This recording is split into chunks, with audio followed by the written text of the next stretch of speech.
What's up, everybody? Happy Monday. Welcome to episode 33 of the Daily Dose podcast. This podcast is sponsored by Jackpack LLC as well as 1GM Construction.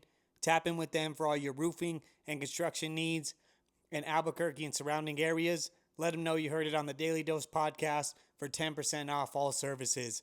Gonna be a great episode today, guys. Lots of stuff to go over. UFC Brazil from this past weekend, the DAZN boxing card. We got a UFC card coming up this weekend, and of course, plenty of current topics. Let's get right into it, guys. UFC Brazil. Now, the prelims pretty decent. I mean, there was some good finishes in there.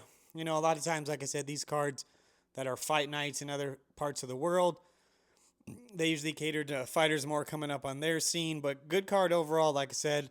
In the in the main card, Joe Alvarez had a great performance over Vicente Luque. I didn't see that coming up from 55 to 70. I thought he was going to struggle. He looked great. He filled in well. He put on a dominant performance. Shout out to him. Davison Figueiredo wins a split decision in the co-main event. Nothing spectacular, like, didn't blow your hair back. One thing, he calls out Merab, and of course Merab's like, let's do it. That's an easy fight for Merab. I think he would finish Figueiredo. Like I said, Figueiredo looked decent, but definitely having grappling exchanges like that, when he gets in there with Merab, he will be defending, and like many people we've seen before, he will gas out and get stopped. So, Merab's just trying to get 4 title fights in a year. That dude is an absolute machine, but it would be an easy win for him. I mean, shout outs to Figgy. He gets the win, but it wasn't, impressive or anything like that, in my opinion, to really warrant a title shot. And in the main event, Charles do Bronx Oliveira pulls off the win. This was a good fight. Initially, it was pretty even. They were both tagging each other on the feet. Gamrot was initiating the grappling exchanges, but, Charles was staying out of danger, staying, in the fight, if you will, by throwing up his submissions. Had a couple attempts where you thought he was going to get something, but, overall, it was a pretty competitive fight. And then, interesting enough, it seemed like for some reason Gamrot started slowing down in that second round. As he started to slow down, Charles started taking over, started taking him down, advancing positions better. He got some ground and pound shots from the back, ultimately snatching up that neck for a rear naked choke. Shout outs to Do Bronx. That was a beautiful win. In Rio, of course, crowd went wild. He calls out Max Holloway after the fight. Max says, let's do it. One thing is, Charles said, let's do it on the UFC White House card. Max is like, nah, I'm trying to get it in February. So we'll see what happens. Many of you may not know, when Max was the champ at 45, Charles tried to cut down and fight him. He only got to 48. He got stopped by Max. Although, not cutting that weight gives him more energy and stuff, I think it would go similar way. Max is a beast, too. Max is that guy. He's been in the UFC forever. We've seen him grow up in this sport, and he's just a tough matchup as long as your name's not Volkanovski, he's a problem for anybody. So, good card overall, though. We'll see what happens for Charles next. This weekend, we got main event, Rainer Dayrider versus Brandon Allen. There's some, decent fights on there. It's a Canadian card, so again, it's catering to that side of the world. You got Charles Jourdain, Davey Grant. You got Bruno Gusto da Silva on there. You got Drew Dober on there. Some good fights, not necessarily a bad card. Cody Gibson, Matt Favela, Marion Ferret. And then the last 3 on the main card, I'm going to give my predictions on those. We got Marlon Chito Vera versus Amin Sahabi. Man, that's tough. Amin's been looking great lately. Cheeto's always, we know we're going to get out of Cheeto for the most part as long as he shows up. The one thing about him, he's usually a late starter, kind of takes some damage. Then he starts waking up, kind of that Nate Diaz-esque, but not as bad. And then he starts putting on, starts doing his thing. But, Amin's a really fast starter. So I think Amin might, catch him early. If not, at least win the 3-round decision, just being that it's a 3-round fight and Cheeto's usually a late starter. Co-main, this is a great fight. We got Kevin Holland versus Mike Mallet. Mike's, of course, from Canada. Kevin Holland always looks great at 170. This is really going to be a 50-50 fight. Momentum's going for Mike being out in Canada. I'm taking Kevin Holland, though. Unanimous decision, maybe a late stoppage. So Should be a great fight. Rainer Day Ritter versus Brendan Allen. Same thing. This is a pretty close, evenly matched fight. Ryder's on a bit of a tear there. I'm going to take him by second, third round stoppage as well. I think he'll be just a little bit cleaner, just a little bit better. Should be a good card, though. Like I said, this past weekend, that was a pretty dang good one, and we'll see what happens with this one. So, also this past weekend, we had Jaron Boots Ennis headlined a DAZN event. Shakur's cousin had a great win on there. In the co-main, there was this guy, Guido. He's an Italian boxer. I followed him for a long time, actually, and he went 10-0, and then he's been 3-3 in his last 6. Had a great stoppage win yesterday. Calls out Anthony Joshua at the Coliseum. That would be nuts, but it's cool to see. He knows it's a little later in his career. He's learning from his mistakes. Cool to just see the journey, And then in the main event, of course, Jaron Boots Ennis puts it on Lima. Great performance. Drops him 3 times. The ref calls it as his Lima's team is throwing in the towel. One thing I think we're going to start seeing is really great performances from great fighters, and due to them not cutting weight, right? Maybe a little bit of weight, but like we saw Crawford look great. Boots goes up 1 weight class and absolutely steamrolls Buddy. Shakur is down to fight at higher weight classes. Ryan, I think these newer generation and upcoming fighters that are just athletically gifted are monsters, are talented. I've been boxing forever. I think they're more willing to fight at their weight class, even if they're undersized by someone who is cutting a lot of weight. So definitely be interesting to see. Boxing's looking great. MMA's looking great. As far as the evolution, these sports are people are just getting better as the money rolls in, makes more people want to do it. So great time to be a combat sports fan, and looks like we're going to have a lot of good times ahead. So those were kind of the recent fights we had from last weekend and this weekend. Let's get into some current topics. Conor McGregor gets an 18-month USADA suspension due to his whereabouts. Failed 3 times to let USADA know where he was. This happens, guys. Me personally, think about the last 18 months. Conor's been all over, so it's not like he's been hiding. I think it's just due to him not really caring, right? He's got everything going on. He's busy. He's a rock star. As much as he says it, I just don't think he's going to fight again. People are going to, of course, say, is he hiding something? He could be hiding a cycle, whether it was performance enhancing or to heal from his injuries. He could just not care. It could be someone from his team. This has happened to, like Nick Diaz and people where someone's supposed to be reporting their whereabouts and then they don't. So it could be a number of things, in my opinion, whether Conor is doing something or not as far as performance enhancing. There's just not a reason for him to fight, guys. I've said this many of times. He's checked all his internal boxes. He's filthy rich. He's an icon. He's a superstar. There's no reason for him to go in and fight for a small chunk of change compared to the money he makes in the future ahead of him. So I think it was just that. He's just a rock star. There's no reason to check in. I don't think he really cares. It looks like, but it's changed up so many times that beginning of next year, especially we see Hooker and Syrukian booked. Justin Gaethje and Ilia Topuria are supposed to be fighting either January or February for the lightweight title. We'll see. For me, I think that's an easy fight. Justin's going to be there to get hit. Topuria is just a monster. That's part of that new generation. He's going to come out there and steamroll him. So we'll see what happens. Syrukian and Hooker. He steamrolls Hooker. Do we finally get Syrukian and Topuria? We shall see. But it's good to see some movement at that division. One thing that was funny, the BKFC fights, not this past weekend, the weekend before out there in Jersey, Perry was on his podcast. He said Dillon Danis was drunk, showing off his Misfits belts.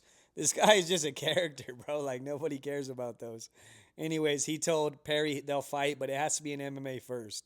And the reason for that is because there ain't no way in hell he's going to fight Mike Perry bare knuckles. Stop it, buddy. He's hoping to fight him in MMA, get a submission, which compared to the people he's actually fought, Perry has way better takedown defense than anybody else he's fought. So it's not even a guarantee in MMA, but that's his best bet. But I'm saying it here and now, guys. There's no chance Buddy steps in with the king of violence in BKFC. Perry is just one thing that he was made to do, born to do. It was that. So Dillon's just a character. It's interesting how he even makes money and stays relevant. It's very interesting, honestly. So that was just funny. I wanted to bring it out. One thing before the UFC Brazil fights, I think it was like a day before the weigh-ins, Kamaru Usman's brother gets pulled from the card due to elevated testosterones in one of his drug tests. Now, the only interesting thing about that is people are right away going to go, oh, Kamaru was on steroids and they just never found it, right? He was a specimen, great cardio, this and that. It's crazy. I mean, I don't think that was the case, right? But that's now how people are going to look at it. It always ties you like that, and, it's just a shame. Speaking of BKFC, they had BKFC on ice. Basically, pro fighters in hockey outfits just scrapping, girl fights, there's BKFC on ice. Former UFC fighter Charles Rosa had a great win. This is absolutely nuts, guys. I mean, yeah, I guess for entertainment it's cool, but what? Pro fighters, high-level fighters on ice just throwing bombs. Absolutely nuts. I didn't see it live. I only seen highlights. Maybe I'll tune in one of these times. Some news and headlines to go over. Arturo Gatti Jr. sadly passes away in a similar fashion to his father. Rest in peace to him. I'm not going to get into it too much. Of course, that's a touchy subject, but it's very weird in the similar manner that they passed away. It always just makes you go, was there some foul play? It's a little bit weird, but nonetheless, rest in peace to both the legends, Arturo Gatti and Arturo Gatti Jr. As well as another unfortunate passing last week, John Jones' brother, Arthur Jones, passes away in his sleep. Rest in peace. Great athlete, cool guy, good family man. Tough to see. They all have a great bond, so we know, John, that one hurt. Rest in peace to your brother. I know how that goes. I lost my older brother in 2023. The same year I lost my mom. It's definitely a tough thing. It sucks when it just happens like that. So shout outs to you and your family. Prayers to you guys. One thing that's crazy, women ain't shit. Derek Groves, the last standing inmate, the king of hide and seek, gets caught. How does he get caught? He gets in an argument with his girl and she tells on him. That's crazy, man. Buddy's going away for life. That wasn't just a little slap on the wrist. He's headed back in there for life. That's just funny, yo. He must have pissed her off. He must have been liking someone else's pictures or something. Some unfortunate news with an entertainer, a personality, a famous radio host, Tim Westwood, is facing sexual assault, 4 different charges. It's terrible to see. Hopefully they're not true, but if they are, it's just like, is anybody a good person anymore, or is everybody just weirdos? Guys, young men, it's okay. If you are trying to get at a woman, you try and get into her DMs a couple of times, she doesn't respond, leave it alone, right? Guys that send 10, 15 messages to a woman's inbox are absolutely embarrassing. There's something wrong with you. Second, if you go on a date, if you're vibing with someone, whatever happens, and a woman tells you she's just no longer interested, no reason to go all crazy, guys. Plenty of women in the world. Tell her thank you and move on. There's a problem with women and people these days, accepting rejection and accepting different views and opinions in people. And we need that to be in the world. You try something, you see if it works. If there's not an equal, understanding or connection, it's okay for people to part ways, guys. And as young men, as future men and future leaders, you guys need to understand that. Don't be weird. You never put women in an uncomfortable or compromising position. It's just not okay. Dang, man. And another unfortunate passing. Former NFL running back Rudi Johnson takes his life, is what it's alleging. Rest in peace to him and his family. Again, no slander. It's terrible. They say it's linked to CTE. He was having some mental health issues. I'm sure someone in his position, as a man in the position he's in, there wasn't many people for him to turn to. The reality is the internet will be like, yeah, you can reach out. You can always do this and that. And then when men actually do it, they get cooked for it. They get looked down. They get, looked at certain ways for it, and it makes them not want to. So it's a tough thing, guys. Best thing I could tell men, young men, older men, anybody going through it is just, reach out to God, read books, eat good, work out. Try and occupy your brain with good, positive thoughts, because I'm not going to sugarcoat it. There's going to be a lot of times in life it's just going to be you and God. But that's all you need, guys, so stay strong. Some updates on the Raja Jackson case. Raja Jackson facing 7 years for his assault on Psycho Stu. If he gets that, spends a few years, that might be what he needs. I'm not necessarily leaving it up to me. I'm not the judge saying he needs more time, less time, but that definitely wasn't a controlled fighter or anything like that. That was a person who had some built-up rage from rejection, from bullying, whatever it was, finally got a chance to just unload, and that was super unnecessary, super dangerous. I get what Psycho Stu did, but as a man, it's like people are worried about the internet. Was I a punk? Bro, you almost took someone's life over some silly stuff like that. So, like I said, we'll see what happens. I'm not saying what should or shouldn't be the punishment, but just giving some updates on the case.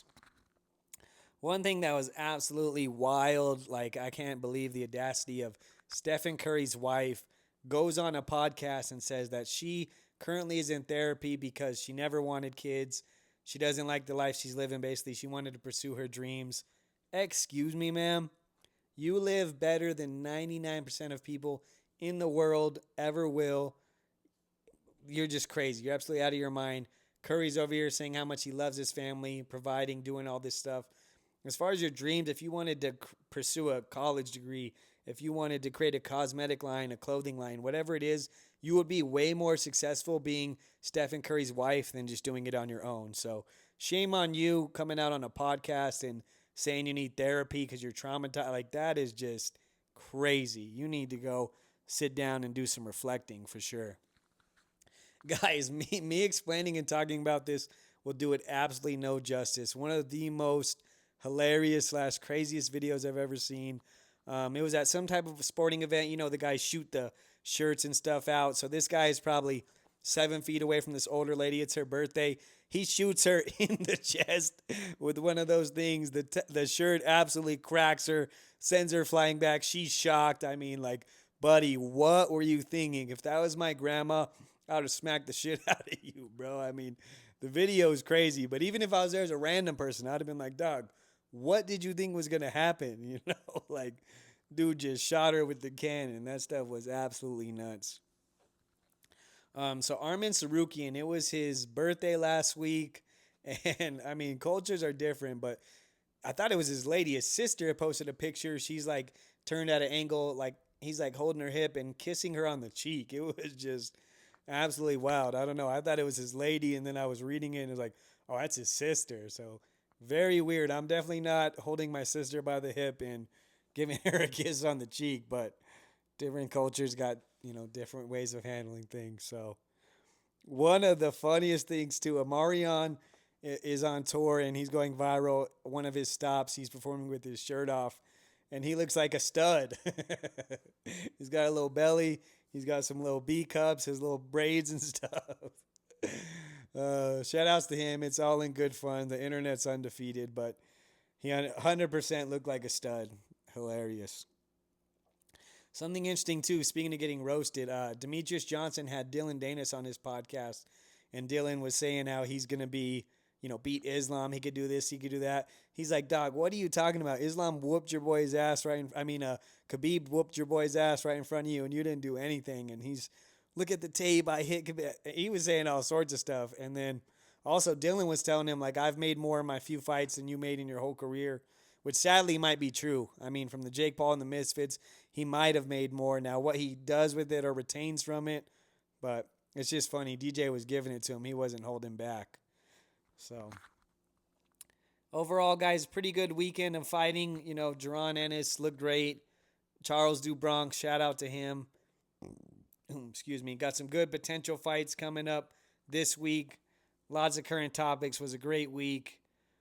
Before we get out of here, guys, let's end it on the message of the week. Starting is the hardest part. Momentum makes everything easier. Most people quit right before the next level. Keep showing up, build momentum. The next level is waiting for you guys. The thing is, right when we're struggling, when we see nothing, we give up. And all we need is one moment, one opportunity, one vision, one relationship to come to fruition and change your whole life. God's going to test you. Things are going to go wrong. I want you to try this. In your absolute most down moment when nothing's going right, you can't see anything, and you're putting all this negative energy out there into that, try and put that same energy into envisioning a miracle, to things going your way, to things coming together. Read your Bible, read books, eat good, work on being the best version of yourself. You'll find people. Guys, one thing is never in life assume anything is forever. It's great if you have a partner. It's great if you have relationships, friendships, but build on being the best version of yourself, enjoying yourself, inspiring and motivating others, finding fulfillment that way. and let life come together. I appreciate all the support, guys. I really want to get this platform out there, start doing fighter interviews, going behind the scenes. Let's really get it out there, inspire, help. If you guys ever need anything, you ever need some advice, need someone to reach out to, the email is always in the description. Reach out to me. I'm always here for you. Thank you so much for all the support, guys. Episode 33 of the Daily Dose Podcast. Don't forget to like, subscribe, and share. I'll see you guys next week.